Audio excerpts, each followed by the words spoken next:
I just want to start this video off by saying thank you to everyone who's watched my last video.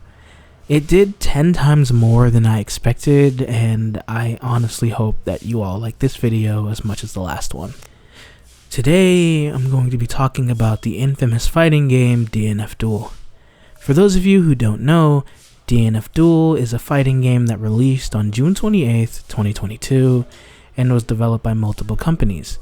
Aiding, known for their game Marvel vs. Capcom 3, Neopol, who created the large-scale MMO that this game is based on, Dungeon Fighter Online, and finally Arc System Works, who's made Guilty Gear, Dragon Ball FighterZ, and Blaze Blue. The game was announced at the Dungeon Fighter Festival in December of 2020 to an impressive amount of hype. Dungeon Fighter Online is a very large Korean-based MMO with millions of players registered, and as of writing this video, thousands of players playing at this very moment.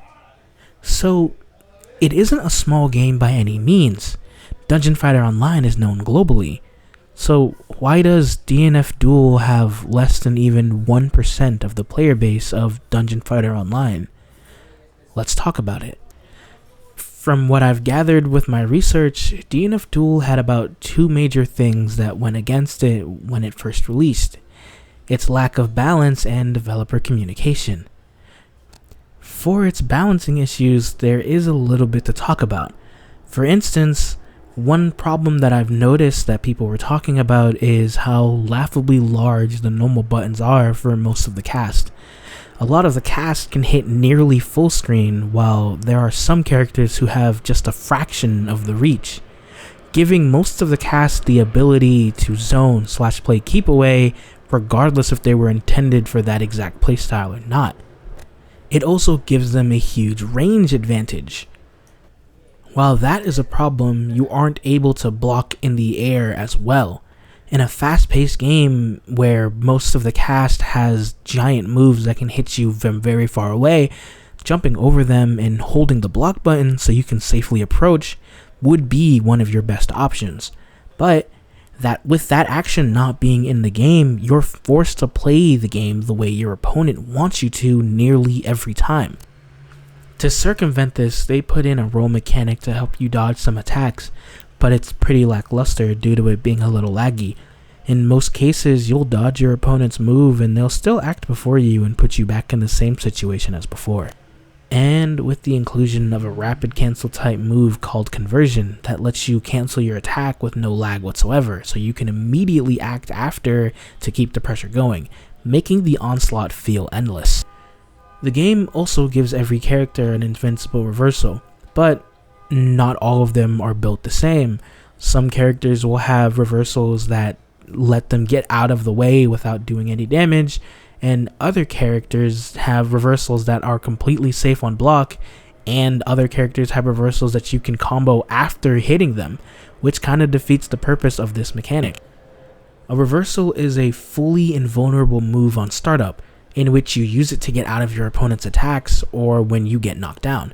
The downside of a reversal is that when your opponent blocks it, or if you miss, you're left wide open for a counterattack. And if you hit it, that's it. There should be nothing left. You guys are back down to a neutral state. A reversal is supposed to be a risky option. If you use it and hit it, then you're rewarded, but if you use it and miss, then you get punished. Certain characters disregard the whole risk aspect of a reversal, with them being able to push you back far enough away so they can safely block your well-deserved counterattack. The defensive options given weren't able to help the players get past the outrageous block strings they were put in as well. Given only a guard reversal, this is a technique that can only be used while you're blocking, and when it is used, it consumes resources to push your opponent back to give you a chance to breathe. But again, with giant normals, it kind of doesn't amount to much, because they can just walk up and restart their pressure. While looking at the review scores for this game, I found the term used to describe it pop up from time to time. The term is kusoge, which literally means crappy game in Japanese, but the FGC took it and used it to describe a particular type of fighting game. The term tends to somewhat lovingly refer to highly broken fighting games that end up being fun to play despite bad design choices or bugs that are so severe they impact every aspect of strategy. And honestly, I agree with this statement. While recording for this video, I had a ton of fun playing the game with my friend, just trying out random characters to see what funny thing was broken about them. One of the characters, Inquisitor, she has an ability where she uses a giant wheel to spin and lock you in it. And you can act while the spin is going on, and you try to use that as an opportunity to open up your opponent or put another wheel down. There's another one with Crusader who puts a wall behind their opponent and then buffs himself, and if he hits you with his medium attack, he can constantly loop it for massive amount of damage.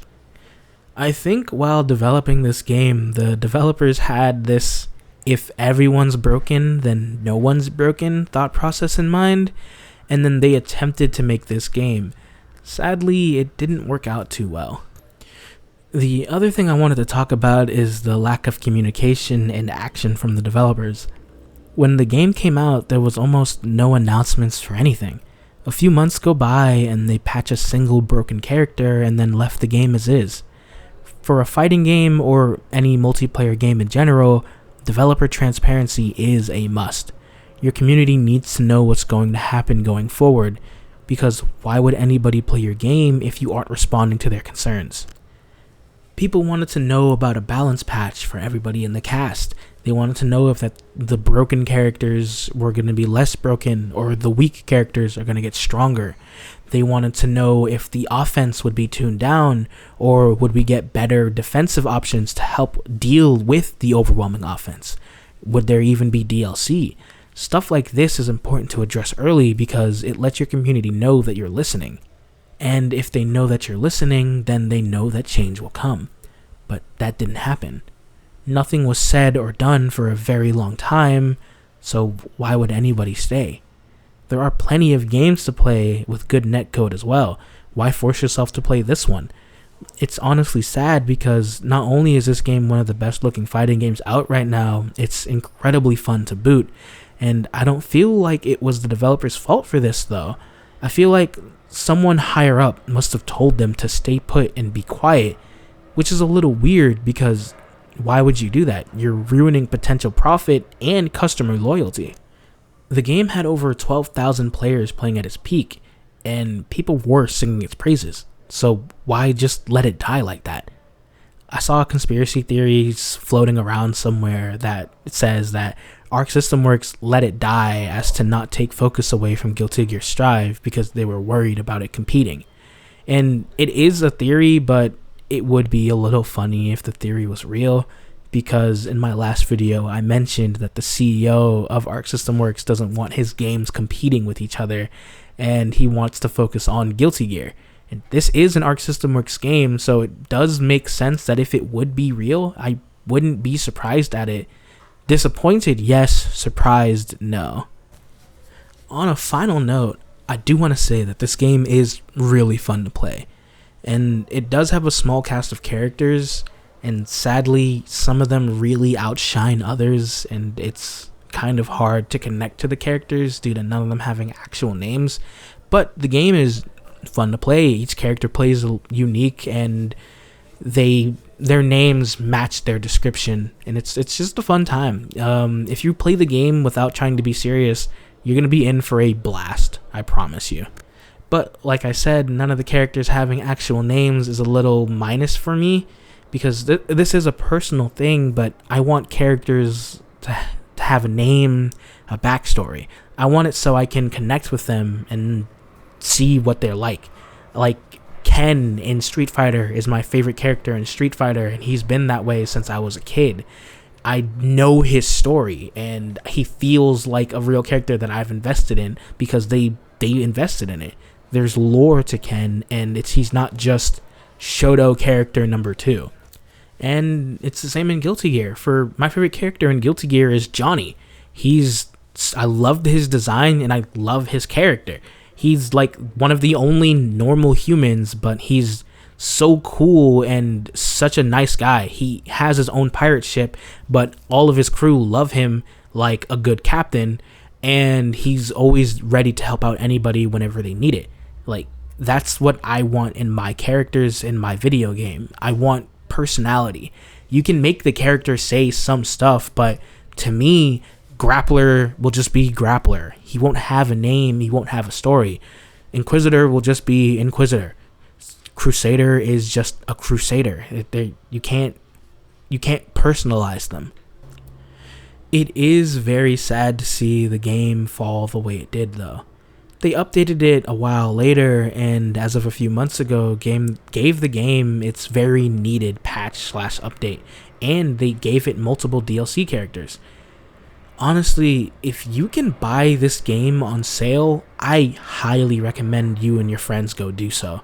This game is fun and you'll be in for a good time.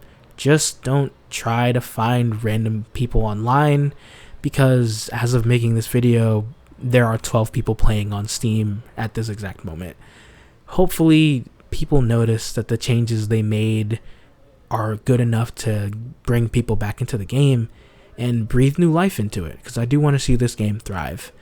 Or Aiding could do a Grand Blue Fantasy Versus and make an updated version with new features. I mean, that revived Grand Blue. I'm sure it can revive DNF Duel. I remember hating this game for the reasons I stated above, refusing to look at it another way. I'm older now and I'm trying to be more positive, so I'm giving things that I disliked years ago a second chance, because I'm positive it was just me and not the game itself. Like, I'm giving this game a second chance and it's a blast, and I agree that you should play this game. Giving Guilty Gear Strive a second chance, Grand Blue Fantasy Versus, and other games that aren't fighting games like Xenoblade Chronicles, Final Fantasy XIV, and Fire Emblem Engage. Even though I don't know if I'm too sure about Fire Emblem Engage, that game might actually just be really bad, but I digress. I'm giving things a second chance, and I hope you guys give this game one as well. If you made it this far into the video, I want to thank you for listening to me ramble on about a dead game. And if you enjoyed the content, please like and subscribe. And if you didn't, dislike it. Tell me what you didn't like about the video, and I want to see if I can try to make a future video that you could possibly like. With that, I want to say, again, thank you all for listening to me talk about a game that I'm enjoyed. And I hope that you guys have a great day, and I will see you all later.